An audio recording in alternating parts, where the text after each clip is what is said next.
as Trump returns to power, can we see IMEC corridor resume sometime this year?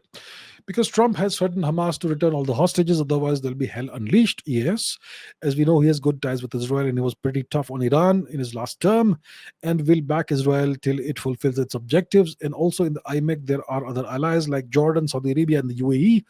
Chances are war might end this year. What are your views about this? Good question, very interesting question. Let's go to the map to understand the situation with the IMEC. So let's go to the map. So what is this IMEC? The IMEC is the India, Middle East, Europe corridor. It's a trade and transportation corridor. It will start, one of its terminals will be the entire west coast of India. I think Mumbai is one of the major ports. And from Mumbai, you go to the UAE. There will be a port somewhere in the northern part of the UAE, okay, which is going to be one of the major points in the IMEC.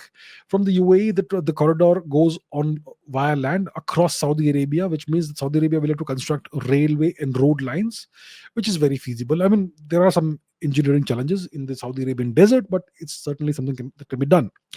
So it continues within Saudi Arabia, and then it crosses over into Jordan, from Jordan into Israel, the port of Haifa that the Adani group owns or controls. There is that. And from Israel, so from Saudi Arabia through Jordan into Israel, and from Israel to Cyprus and Greece.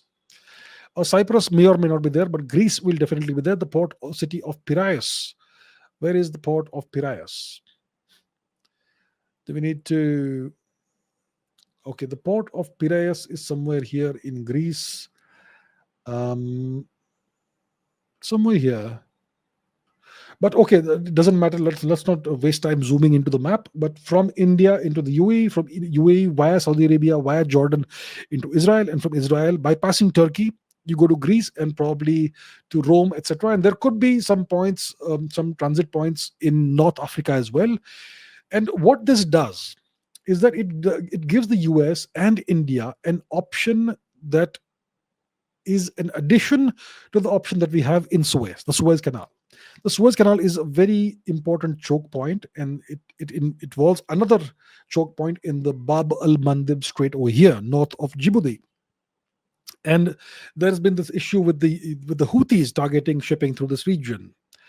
So if we do this, then we will have an alternative to the Suez Canal. So it's great for India, it's great for the nations of the West Asia region, it's great for Europe, it's great for the US.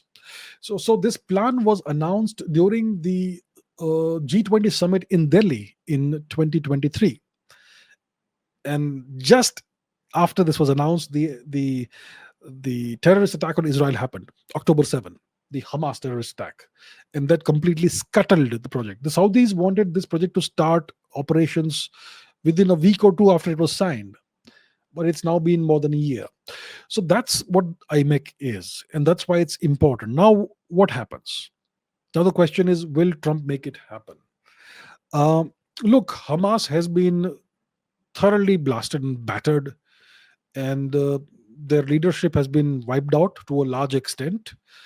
So if the Israelis are able to, for want of a better term, pacify Gaza and the West Bank properly, and there's no more chance of any conflict in the region, especially Gaza and the Middle East and the West Bank, then IMEC could go ahead. It could certainly go ahead. It remains to be seen what the situation with Iran is and how it evolves this year, because that's another unresolved issue.